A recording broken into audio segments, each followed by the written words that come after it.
জনপ্রিয় বাউল শিল্পী পাগল হাসান আর নেই।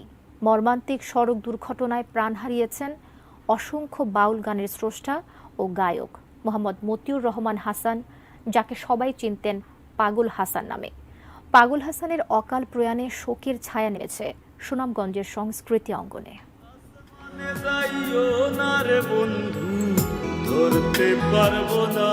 নিজের গানের মতোই দূর আসমানে হারিয়ে গেলেন তিনি, আর ধরা ছোঁয়া যাবে না তাকে। এমন অসংখ্য বাউল গান তিনি বেঁধেছেন, সুর করেছেন, গেয়েছেন দরদি গলায়।